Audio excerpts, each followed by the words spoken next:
बंदे को कोई शर्म ही होती है। लेकिन ये जो सारा आज आपने देखा है ग्रोह जिसने आज प्रेस कॉन्फ्रेंस की है, अगर बेशर्मी की और बेगैरती की कोई तस्वीर लगानी हो तो इनकी तस्वीर लगा दें डिक्शनरी में, अगर आपने देखना होगा ये कौन लोग हैं।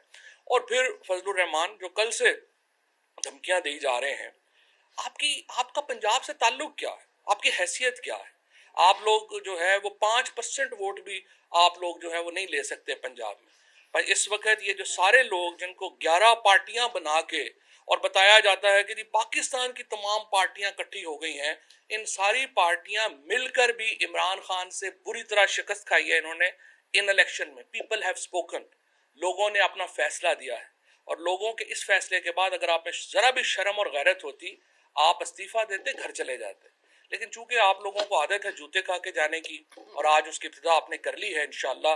पहले ये अक्लमंद जो मशवरे दे रहे थे आपको, जो मीडिया सेल बनाया हुआ है आपने एक चंद 13-14 लोगों के ऊपर, जो उनके आपके एडवाइजर्स हैं, चंद एंकर्स वैंकर्स जो उसमें शामिल हैं, उन्होंने पहले आपको मशवरा दिया कि नहीं ये इस तरह से इमरान खान अकेला हो जाएगा। वहाँ पे आपने आपने टेलीविजन बैन किए, आपने लोगों के ऊपर तशद्दुद करवाया, आपने इमरान रियाज खान को उठवाया, आपने जो साबिर शाकिर है उसको आपने बाहर भिजवा दिया, आपने अरशद शरीफ को जो है ब्लैकमेल किया, आपने जो बड़े टेलीविजन चैनल्स हैं ARY को, आरफ हमीद भट्टी को आपने धमकियां दी, आपने उसके बाद जो समी इब्राहिम है उनको धमकियां दी। क्या क्या आप लोगों ने नहीं किया? सोशल मीडिया में हमारे 16-16 साल के बच्चों को आपने उठवाया, उनके ऊपर तशद्दुद करवाया गया। अरसलान खालिद के घर के ऊपर जो है वो जाके हमला किया गया, और आपने उसका जो छोटा भाई जिसका कोई लेना देना ही नहीं था उसको थप्पड़ मारे कि अरसलान खालिद नहीं है चलो इसको थप्पड़ मार दे। इस तरह से आपने 3 महीने में हुकूमत की है। आप लोगों में अगर जरा सी भी शर्म और गैरत होती, आप लोग माफी मांग के आज इस्तीफा देते। जो पंजाब की आवाम ने वर्डिक्ट दिया, उसके बाद, इस वर्डिक्ट के बाद हमजा शरीफ को तो रहता हो जाना चाहिए था। लेकिन आप जो कि बेशर्म और बेहयाई के ऊपर उतरे हुए हैं, आप सुप्रीम कोर्ट को ब्लैकमेल करने के ऊपर आ गए। अब आप क्या कर रहे हैं? जो रूलिंग है वो तो बिल्कुल सीधी सादी है। जब ये केस हुआ, जो डिप्टी स्पीकर साहब जो हैं उन्होंने अपने बालों से एक हाथ निकाला और वो हाथ पढ़ना शुरू कर दिया। और वो डिप्टी स्पीकर जो है इतना बेशर्म आदमी है कि उसके बाद सुप्रीम कोर्ट ने उसको कहा कि आप आइए, हमें बताइए कि आपने हमारी जजमेंट के किस हिस्से के ऊपर रिलाय किया है ये रूलिंग देने के लिए। वो अदालत से भाग गया, और अब पता चल रहा है, सुनने में आ रहा है कि जरदारी के पीछे पीछे वो मुल्क से फरार हो गया। ये सारे लोग मुल्क से फरार हो रहे हैं। और मैं सुप्रीम कोर्ट को कहूंगा, आज इन सब ने जिन्होंने प्रेस कॉन्फ्रेंस की है इनको ECL के ऊपर डालें। ये भाग जाएंगे सारे अपने करतूतों से, स्पेशली मरियम औरंगजेब को, क्योंकि उसने अरबों रुपया का बेनिफिट दिया है सिगरेट कंपनी को। वो तो सीधी सीधी जो है वो 14 साल के लिए जेल जाना है उसने। ये कैसे भाग रही है मुल्क से? इसको और इसके खामन को, दोनों को यहाँ पे अरेस्ट करना है, इसलिए इनको ECL के ऊपर जो है वो डाला जाए। दूसरी बात, और मरियम नवाज की जो हेयरिंग है जो कंक्लूड ही नहीं हो रही है, इसकी तो आज सुप्रीम कोर्ट के साथ इसने जो किया, इसी बात पे इसकी जमानत जो है वो कैंसिल होनी चाहिए, and she should go to jail and serve her sentence जो उनकी पुरानी है।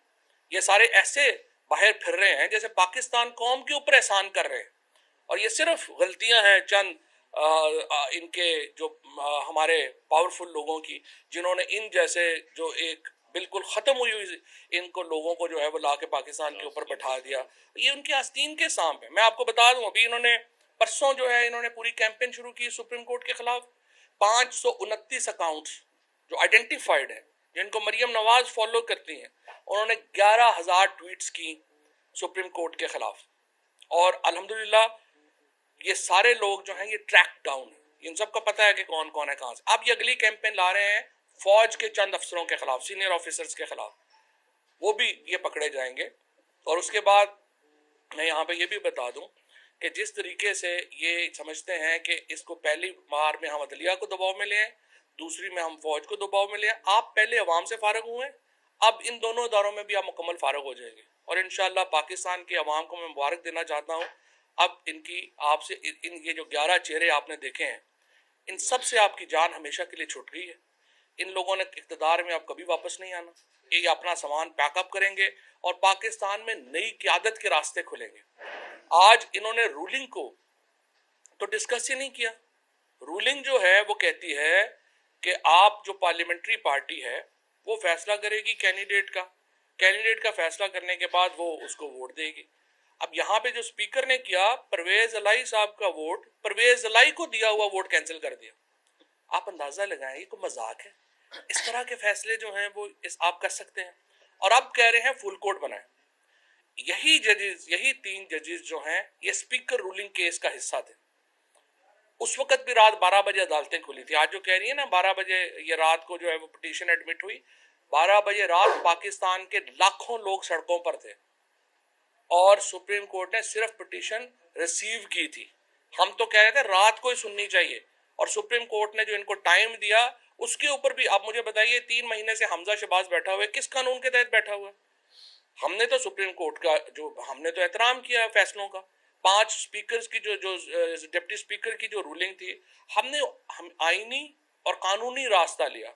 हमने सुप्रीम कोर्ट के खिलाफ जो है वो जजों के खिलाफ बैठ के प्रेस कॉन्फ्रेंस नहीं की है, क्योंकि हमने समझा, और हमारे पास जिस तरह से अवाम खड़ी है इस वक्त तहरीक इंसाफ के साथ, 22 करोड़ लोग इस वक्त तहरीक इंसाफ के साथ खड़े हैं। पाकिस्तान को अगर आज श्रीलंका बनने से किसी ने बचाया है तो इमरान खान ने बचाया है। उसकी वजह यह है कि आपकी पोजीशन की डायरेक्शन और लीडरशिप के ऊपर लोग जो हैं वो रुके हुए हैं। आप ये जो चेहरे आज आपको नजर आए हैं, ये पाकिस्तान की रियासत और सियासत के विलन हैं। ये वो किरदार हैं जिनकी वजह से पाकिस्तान आज इस हालत में पहुंचा। इन तमाम चेहरों को आप देखें, एवरेज मैं समझता हूं कि इन्होंने 50-50 अरब रुपया कमाया हुआ है। आज अगर पाकिस्तान के अवाम गरीब हैं तो ये मरियम नवाज और बिलावल भुट्टो और फजलुर रहमान और ये जो बाकी पीछे बैठे हुए थे, ये इन लोगों की वजह से आज पाकिस्तान के अवाम गरीब है। अगर आज पाकिस्तान का पैसा सिंध को 7 ट्रिलियन रुपया यानी 7,000 करोड़ रुपया जो है वो जा चुका है 2012 के बाद से, वो पैसा कहाँ लगा है? कराची तो सारा जो है वो डैम बना हुआ है। वो पैसा दुबई में लगा है, वो पैसा लंदन में इनकी महलात खरीदने में लगा है। आज जो ये, हाँ एक और बात मैं मुझे भूल गया बात करना, कि ये जो मलक रियाज की डील की बात कर रही हैं मरियम, तो मुझे बताइए कि वो जो अपार्टमेंट है 1 हाइड पार्क, मरियम नवाज जरा बताए ना कि वो किसका था और किसने खरीदा था, और ये जो इंक्वायरी शुरू हुई थी ये कैसे शुरू हुई थी? भूल गई है ना, वो भूल जाती हैं, फिर कहती हैं मेरी लंदन तो क्या पाकिस्तान में भी कोई प्रॉपर्टी नहीं। मैं मरियम नवाज को याद कराना चाहता हूँ, 1 हाइड पार्क हुसैन हसन नवाज का अपार्टमेंट था, और हसन नवाज ने वो अपार्टमेंट अली रियाज मलिक को बेचा था, और उस जो 150 मिलियन पाउंड का जो ये 100 मिलियन पाउंड का ये अपार्टमेंट जो बिका था, उसके ऊपर ये तहकीकात शुरू हुई थी कि अली रियाज मलिक ने हसन नवाज को इतना बड़ा पैसा जो 100 या 150 मिलियन पाउंड था वो कैसे जो है वो दे दिया। और उसके बाद एक प्राइवेट डील हुई जिसमें जो मलिक रियाज और जो नेशनल एनसीए है उनके दरमियान हुई, और उन्होंने वो पैसे पाकिस्तान वापस भेजे। पाकिस्तान की हुकूमत का तो उसमें लेना देना ही कुछ नहीं है।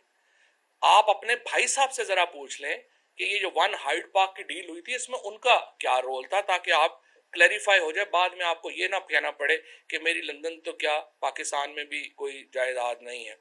मैं ये समझता हूँ कि सुप्रीम कोर्ट को आज की जो प्रेस कॉन्फ्रेंस इन्होंने की है, पहले तो जो पंजाब का केस है उसको रिजॉल्व करें। देखें ये 3 महीने हो गए हैं पंजाब बगैर किसी हुकूमत के चल रहा है। कल इन्होंने अभी मोहसिन लगारी बता रहे थे कि पाकिस्तान की पंजाब की तारीख की सबसे बड़ी काबीना जो है वो इन्होंने 63 रुकनी काबीना जो है वो अनाउंस की है। जाहिर है कि वो सीधी सीधी वायलेशन है। कल जिन्होंने ओथ लिए हैं उन्होंने भी खुद को तौहीन अदालत के मुर्तकिब हुए हैं। गवर्नर पंजाब जो हैं वो भी तौहीन अदालत के मुर्तकिब हुए हैं, और वज़ीर आला हमजा जो हैं वो तो हैं ही, जाहिर है कि उनके ऊपर जो है वो तौहीन अदालत का केस बनता है। लेकिन कतई नज़र इसके हम समझते हैं जब इन्होंने सुप्रीम कोर्ट ने ये हमजा शहबाज को कंटिन्यू कराया था एज चीफ मिनिस्टर, मैंने खुद खड़े होके, हमारे लॉयर्स ने खड़े होके सुप्रीम कोर्ट को कहा था सर कोई कानून नहीं है जिसके तहत ये कंटिन्यू कर सकता है। कानून ये था कि जो हमजा शहबाज का जब इलेक्शन नहीं हुआ तो आपका पिछला नोटिफिकेशन बहाल हो जाता जिसके तहत उस्मान बुज़दार चीफ मिनिस्टर थे पंजाब के।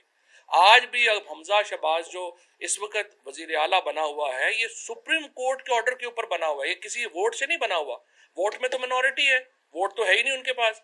ये एक मिनॉरिटी, एक अकलियती हुकूमत बनाना चाहते हैं पंजाब में भी और सेंटर में भी। सेंटर में जो सबसे बड़ी पार्टी है तहरीक इंसाफ, जिसके पास 155 वोट हैं, वो अपोजिशन में है, और जो 84 सीटों वाला शहबाज शरीफ है वो वजीर आजम बना हुआ है। सूबे में ये कह रहे हैं 186 जिसके पास वोट है उसको पोजीशन में बिठा दें, और 179 वाला, बल्कि अब तो कल एक और डिस्क्वालीफाई हो गया नून लीग का, 178 रह गए, तो 178 वाले को जो है आप वजीर आला बना दें। ऐसे तो जमहूरियत नहीं चलती। सो सुप्रीम कोर्ट को इस नुक्ते पे ही फोकस होके इस फियस्को को हमारी राय में उस पर फैसला देना चाहिए। फुल कोर्ट का जो ये कह रहे हैं इसका कोई और मकसद नहीं है सिवाय इसके कि केस लंबा किया जाए, और केस लंबा करने में पंजाब का नुकसान है, पाकिस्तान का नुकसान है। और दूसरी बात यह है कि फिर चीफ जस्टिस का तो इख्तियार ही खत्म हो गया। अगर 11 पार्टियों के ऊपर कहने के ऊपर, या हमारे कहने के ऊपर, या किसी XYZ के कहने के ऊपर अगर सुप्रीम कोर्ट के चीफ जस्टिस ने बेंच बनाने के इख्तियार सरेंडर कर देने हैं, तो मुझे बताएं कि फिर तो जो है वो चीफ जस्टिस की तो हैसियत ही खत्म होगी। सो पहली बात तो यह है कि आप अपील फाइल कर सकते हैं। आप ये कहें कि फैसला सुनाएं, उसके खिलाफ आप फुल कोर्ट में चले जाएं अपील। और सुप्रीम कोर्ट बार का एक ग्रुप जिसको आजम तारड़ साहब जो हैं वो कर रहे हैं, इस्तेमाल कर रहे हैं, वो भी मैं समझता हूं कि एक बिल्कुल पूरे पाकिस्तान के वकला ने उसको मुस्तरद किया है। पूरे पाकिस्तान के वकला ये समझते इस वक्त सुप्रीम कोर्ट के साथ खड़े हैं, और सुप्रीम कोर्ट बार का एक छोटा सा जो कुछ एक खास प्रोफेशनल जो लॉयर एक ग्रुप बना हुआ है उसके ऊपर मुश्तमिल है। जिस तरह से उन्होंने एक लॉ मिनिस्ट्री की हदायत पे अमल किया है, वो भी एक बड़ा परेशान कुन और एक ऐसी बात है जिसकी जितनी मजम्मत की जाए वो कम है। इन साहिबान को चाहिए था कि वो इस कज़िये में ना पड़ते, एक न्यूट्रल रोल अदा करते। और सुप्रीम कोर्ट बार का या बाकियों का ये किरदार नहीं है कि वो हुकूमत के परवरदा बन के चलें या हुकूमत के एक एजेंट के तौर के ऊपर काम करें। और तारड़, ये जो अता तारड़ के दादा थे रफ़ीक तारड़, उनका किरदार, जो स्याह किरदार इस फैमिली का रहा है पूरे पाकिस्तान में, वो सबके सामने है। किस तरह से उन्होंने बैग खरीदे और किस तरह से इन्होंने उस वक्त सुप्रीम कोर्ट को तोड़ने की कोशिश की। तो इस ख़ानदान का किरदार काफ़ी घिनौना है, काफ़ी पुराना है, उसकी भी हम मजम्मत करते हैं। आज हमें पूरी उम्मीद है कि सुप्रीम कोर्ट इस दबाव में हरगिज़ नहीं आएगी। पूरा पाकिस्तान, 22 करोड़ लोग सुप्रीम कोर्ट को देख रहे हैं और सुप्रीम कोर्ट के जजेस से इंसाफ की तवक्को करते हैं। इंशाल्लाह justice should be done, should not only be done but seen to be done.